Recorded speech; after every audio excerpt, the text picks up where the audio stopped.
Your true wealth is your time and freedom. Money is just a tool for trading your time. It's a container to store your economic energy until you're ready to deploy it. But the whole world has been turned away from real money and has been fooled into using currency. A deceitful impostor that is silently stealing your two most valuable assets, your time and your freedom. Welcome to the rabbit hole. We are entering a period of financial crisis that is the greatest the world has ever known. The wealth transfer that will take place during this decade is the greatest wealth transfer in history. Wealth is never destroyed, it is merely transferred, and that means that on the opposite side of every crisis there is an opportunity. The great news is that all you have to do to turn this crisis into your great opportunity is to educate yourself. I believe that the best investment that you can make in your lifetime is your own education. Education on the history of money, education on finance, education on how the global economy works, education on how all of these guys, the central bankers, the stock market, how they can cheat you, how they can scam you. If you learn what is going on and how the financial world works, you can put yourself on the correct side of this wealth transfer. Winston Churchill once said that the further you look into the past, the further that you can see into the future. This program is all about creating your own crystal ball, being able to gaze into the future, being able to change this crisis, the greatest crisis in the history of mankind, into your great opportunity.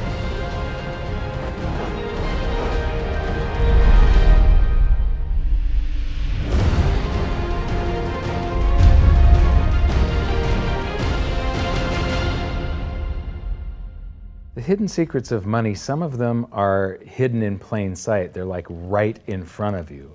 The way the monetary system works is something that isn't actually hidden away from all of us. It's out in the open, but it's complex and people just they can't see how it works. It's hard for them to imagine that we're living in such a hoax. Others are meant to be secret, but the truth is slowly coming out, like the Federal Reserve being a private corporation and not really part of the U.S. government. But when I started studying this, what I found was that there was no place that I could point people to where they could get it all in one spot. And so I basically decided to write my book about it and consolidate monetary history, economics, the markets, fundamentals of gold and silver. There's a lot of smoke and mirrors in economics, and I've sort of made it my job to lift the fog for people.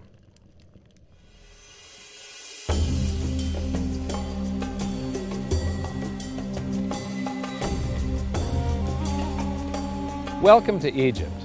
This is where it all began. Roughly 5,000 years ago, the Egyptians started using gold and silver as their predominant form of currency. But it was not yet money.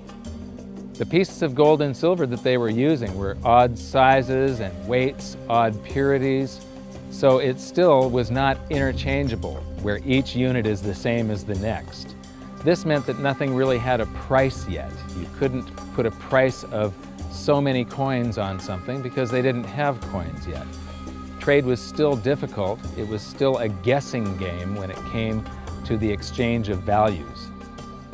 One of the reasons that we are in the financial mess that we are today globally is that people do not understand the difference between currency and money. Currency is a medium of exchange, a unit of account. It is portable, durable, divisible, and something called fungible. Fungible means that each unit is the same as the next unit. A dollar in my pocket buys the same amount as a dollar in your pocket. Money is all of those things plus a store of value over a long period of time. Even financial planners, bankers, your accountant, they don't understand the difference between currency and money. The currency in your pocket is a medium of exchange. It's a unit of account because it's got numbers on it. It's somewhat durable, it's portable, it's divisible in that you can make change, and it's fungible. A dollar in my pocket buys the same amount as a dollar in your pocket. But because governments can print more and more and more of it, and dilute the currency supply, it's continually transferring wealth out of your pocket, out of your bank account, to the government and to the banking system. The reason that gold and silver are the optimum form of money is because of their properties. It's an easy medium of exchange because gold and silver store a large amount of value in a very small area. It's a unit of account. Pure gold has the same value all over the planet. So an ounce of gold buys the same amount here in Egypt as it would in China or in the United States. It's durable. The same gold that Egyptians were using in trade 5,000 years ago is still here with us today. It does not corrode. It's divisible. You can make change with it. It's very portable. You could use something like oil as money. It's just that you can't carry around a barrel of oil on your back. It's fungible. Pure gold is the same wherever it is on Earth. Pure silver is the same wherever it is on Earth. It's limited in quantity. That's the reason that it maintains its purchasing power. Governments cannot print it. Over the last 5,000 years, only gold and silver have maintained their purchasing power. There have been thousands upon thousands of fiat currencies, currencies that are unbacked by gold or silver, and they have all gone to zero. It's a 100% failure rate. Well, fiat currency, of course, is a currency that exists at the dictate or by fiat from a government. You see, they have their printing presses, and the paper money rolls off the printing presses. And then they give it the fiat designation, which makes the currency official. It's just worthless paper. But when Ben Bernanke gives it the special sign, and they have the cult meeting at the Federal Open Market Committee meetings, it suddenly becomes currency. If you look at what's really going on, it's a con game. And so there's confidence. Well, the Federal Reserve is very forthright about what they're doing. If you read their websites, they'll tell you it's a confidence game. They tell you that there's no intrinsic value in their money. They'll tell you that they print it backed by absolutely nothing. They actually display all these facts. But if you tell somebody in the public that this stuff is created out of thin air, there's no backing whatsoever, it's absolutely worthless, it's about as valuable as monopoly money, they'll look at you like you're nuts. Is there an example throughout history of a fiat currency, a piece of paper that's unbacked by anything, surviving? Short answer, no. Long answer, no. And here's why. When Addison Wiggin took over at the Daily Record, when they got cranked up, Bill Warner asked him to catalog all of the fiat currencies throughout history and what happened to each of them. Addison dutifully went to work. Within a short period of time, he had gone through the alphabet. All the fiat currencies that started with the letter A were done. They all went to zero. He was halfway through the letter B, and all the fiat currencies that started with the letter B, and there were 600 of them in just the first letter and a half of the alphabet, and every single one of them went to zero. Every one. 600 fiat currencies that start with the letter A, and half of the ones that start with the letter B are 600 of these things. Not one ever came close. You think this one, the United States dollar, is going to be the first one after all that? I don't think so. No. No currency, fiat currency has ever survived. None. The thing about money is there actually is a fairly well accepted definition of what money is. The question is, as you apply that definition to particular things that people claim to be money, do they fit the definition? We'll just take the paper dollar, for example. How well does it perform those functions? Well, store of value. The dollar has lost 95% of its purchasing power since the creation of the Federal Reserve in 1913. So not very good as a store of value. One of the things I do is just a way to get the audience's attention is I have a slide, and there are 3 pictures on the slide. One is a pile of monopoly money. The other one is a pile of Federal Reserve notes, what Americans would call paper money. And the other one is a solid gold American Eagle 1-ounce coin. And the title of the slide is, which of these is not like the other? And if you know the show Sesame Street, or you have children who watch it, it's one of the favorite vignettes in Sesame Street. And what it really is a kind of IQ test for 5-year-olds. They're supposed to look at the 3 things and look at characteristics and find the one that's not like the other. Well, I've shown this slide to groups of Ivy League University professors, and I've also shown it to, children, kind of 5 years old, my nieces and nephews and so forth. And when the professors look at it, they say, well, clearly the dollars are not like the others, because gold has no role as money, and monopoly money is junk, and the American dollar is a store of value, so that's not like the other. But the children look at it and they say, well, the gold coin is not like the other, because the other two are just piles of paper, and the gold coin is clearly something different. So my question to the audience is, who's smarter, a 5-year-old or an Ivy League professor? Before World War I, each note that a Treasury issued would say that there have been deposited with the United States Treasury $20 in gold coin payable to the bearer upon demand. The money was in the vault. The currency was a note they gave you that was a claim check, only a claim check on the money, the same as if you go to the dry cleaners and you give them your shirt and they give you a claim check for your shirt. The value is that shirt at the dry cleaners, not the piece of paper that says that you own that shirt. So our currency that circulated was the paper US dollars, and they were claim checks on money.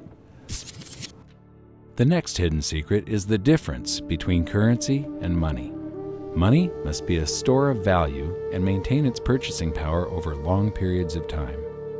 As we progress through this series, you'll learn that national currencies are really a tool used by the government and the financial sector to leech away your time and your freedom by stealing your purchasing power. So rather than storing your economic energy, currencies leak. Now compare that to the gold and silver the Egyptians were using. Like I started with, it still wasn't money because it wasn't interchangeable yet. But they were on the right track, as gold and silver have proven over thousands of years to be the ultimate store of value. Gold is only formed when a star explodes, a supernova, and it stays around forever. This is one of the properties that make it the ultimate money.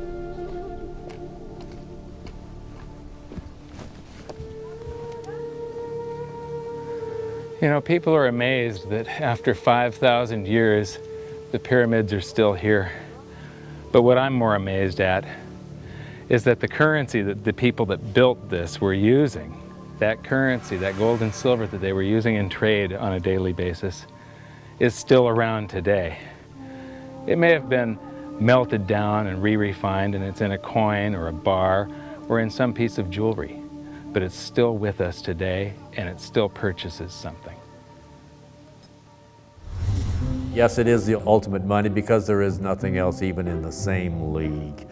It's divisible, it's permanent, it's a store of value, it's a unit of account. It's got everything you want out of money, but it doesn't go away, and it can't be increased. That is what makes gold the most beautiful money of all. What more could you ask out of a money? It keeps governments under control. You can maintain a solvent system. Governments don't like gold at present because they're getting away with the fiat currencies, and they'll do everything they can to discredit it as an asset class. I mean, my goodness, gold has outperformed the Dow Jones Industrial Average in each of the last 7 years, yet it's not considered a legitimate asset class. Why? Again, it's the fear that maybe gold will be imposed on the system, that it will constrain government ability to spend beyond its means. They can't print it. They can't print it, no. The proper definition of inflation, I use Milton Friedman's definition. Inflation is an expansion of the currency supply. Deflation is a contraction of the currency supply. If you expand the currency supply, eventually prices will rise. And if you contract the currency supply, eventually prices will fall. This is a pool, but it's not a pool of water. This is the currency pool. And these are prices. And if you expand the currency supply, prices like a sponge in water have to rise to suck up the excess currency. Governments never stop printing more currency and adding currency to circulation. Therefore, prices keep on going up, not because the stuff that you're trying to buy is changing. The real estate doesn't change. What has changed is the currency purchases less and less. It's the currency going down, not prices going up. The truth is, what we have that makes our world work right now is a big story. None of it's real. It's all just promises. And if you think about it, that's how currency began to work in the beginning. You know, before we had currency, we had barter. I'll give you 3 coconuts and you give me 4 fish, because that's kind of a fair exchange on coconuts to fish.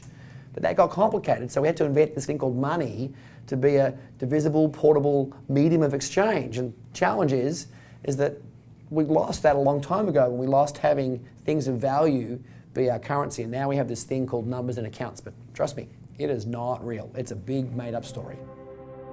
One of the biggest make-believe stories ever is called quantitative easing, which sounds complex, but it's really just a smoke and mirrors term for currency creation. QE started with the banking bailouts back in 2009. This currency was created out of thin air and then given to the banks, who paid themselves record bonuses in reward for crashing the world economy. This is a global phenomenon, but all you have to remember for now is that whether it's QE bailouts or stimulus programs, these are all just voodoo, hocus-pocus terms for increased currency creation. I believe gold and silver will reassert themselves as money. And when they do, there just isn't enough. And their purchasing power is going to go up many, many, many times. Egypt is an amazing place. There's a franticness about it, and utter chaos, especially like the traffic. But when it comes to like all of the merchants that are trying to get every last dime out of you, you get fleeced to the point where you come back with an empty wallet. But you know what? They're amateurs compared to Wall Street. In the past several years, I've spoken in many countries about the crisis that's coming, and a lot of people think that they're going to be okay in their country, that it's only going to happen to the United States or maybe the United States in Europe. But what they don't realize is that this is a global phenomenon. I got to show you something here. This is base currency in the United States. This is the number of paper dollars that exist, basically. It took 200 years to go from no dollars in existence to 825 billion. And then we had the bailouts, and then we had QE1, quantitative easing 1, then QE2, and then we had QE3, and then QE4, and then soon we're going to have QE57 and QE382. And it isn't just here. This is what the Canadian currency supply looks like. This is Australia, South Africa, Russia. Now, this starts out in just the year 2001, and this is like 18 times more currency in existence in a little over a decade. Here's Singapore, same story. Look at that, since the crisis, just bam. India, China, every government on the planet is doing this insane deficit spending and expanding their currency supplies, doing bailouts. And history shows that there is no example of this turning out well.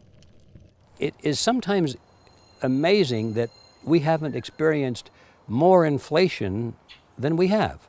If they keep expanding the money supply so vastly, why aren't our prices growing faster than they really are? And the answer is that a good chunk of the money that the Fed created has been shipped overseas. I remember early in my research, I heard this expression that the Americans have exported their inflation. I thought, what is that? How can you export your inflation? Put it in a box and send it out? What do you do? Well, now I understand. You export your inflation by simply sending all these dollars that you created to these other countries, and then they send you their refrigerators and their cars and whatever, their TV sets. So you get hardware, and they get little pieces of paper. It's a great deal for the American people for a while. For a while. Sooner or later, all of those pigeons come home to roost. When the time comes, as it looks like it's now coming, when the rest of the world is saying, we don't want to play this game anymore, Uncle Sam's dollars are just becoming worthless, there are too many of them, we've got to find something else other than American dollars, then those dollars start to come back to America. People say, we don't want them anymore, what do we do with them? Once this revs up and we've got this little trickle of money coming back that we previously exported, once it becomes a flood and it starts to rush back, now we are getting our former exported inflation brought back to us, and then we'll see the quantity of money inside the United States grow much more rapidly even than the Federal Reserve can create it, because we're getting a previous money back. And that's when we will really see the tanking of the US dollar in terms of what it will buy. During the second round of quantitative easing, global food prices went up 60%. And this created a humanitarian disaster for the 2 billion people on Earth who live on less than $2 a day. These people were hungry to start with, they became hungrier, and some of them started overthrowing their governments in North Africa and around the Middle East. So quantitative easing was the spark that ignited the Arab Spring. So that's it. When you create money, you get some sort of inflation. It just depends on where the inflation goes.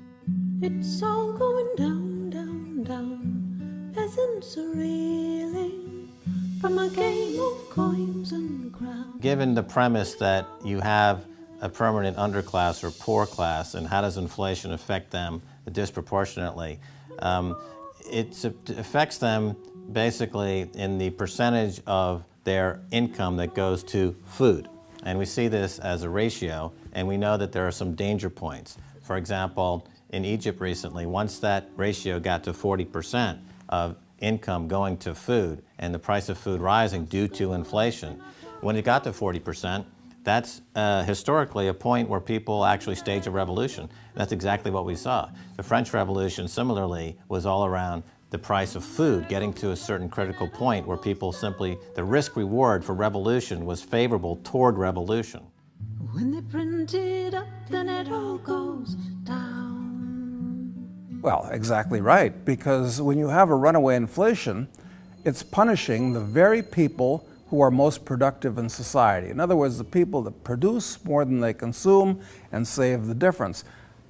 The problem is that those productive people, the savers, save in their national currency. And unfortunately, the national currency is just a fiat piece of paper at this point. So when it's destroyed through runaway inflation, that $100,000 that you were hoping to retire on doesn't exist. And the things that you were going to buy with it and provide for others don't exist either. Now what are you going to do? So that all seems pretty scary. However, this is going to happen, and you can only play the hand that you're dealt. But the great news is that gold and silver always end up doing an accounting of the expansion of the currency supplies. Basically, the will of the public in the free markets. When governments do this kind of stuff to their currency supply, they debase it. Eventually it comes back in inflation. People sense the loss of their purchasing power. They rush back to gold and silver, and they bid the value of the gold and silver up in the country until it meets or exceeds the value of all the currency in circulation. This is a process that's been going on over and over again throughout history, except this time it's happening on a global scale. It has never before happened in all countries at once. And that means that this is the greatest wealth transfer in history. Therefore, it's the greatest opportunity in history, and it's not going to happen again in your lifetime. So now we've learned that your true wealth is your time and your freedom. Money is a trading tool that stores the economic energy that is your time and freedom, whereas currencies leak them away. Gold and silver are the ultimate money simply because of their properties. Fiat currencies are based solely on confidence and always return to their intrinsic value of zero. Governments don't like gold because it imposes restraint. Rising prices are a symptom of an expanding currency supply, and gold and silver always account for an expanding currency supply. So that's it for this episode. Join me next time as we begin to investigate how monetary history just repeats and repeats, and how gold and silver always win the battle between currency and money. Until then, my challenge to you is to stop calling currency money. It's a crucial first step towards setting your mind free of all this economic voodoo and changing your context. You can learn more by watching the bonus features on our website, and if you have any questions, you can post them there, and we'll answer some of your questions in future bonus features. So good luck, thanks for watching, and we'll see you next time.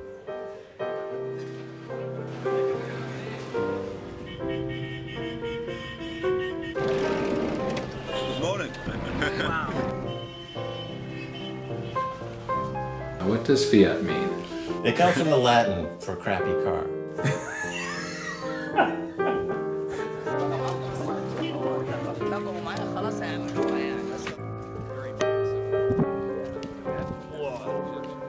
In the desert in a suit. My camel died. You're not too sure about that, are you? Huh?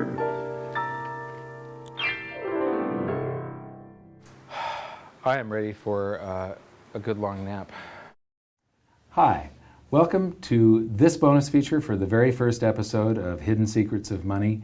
And this is currency versus money. So that's the major topic that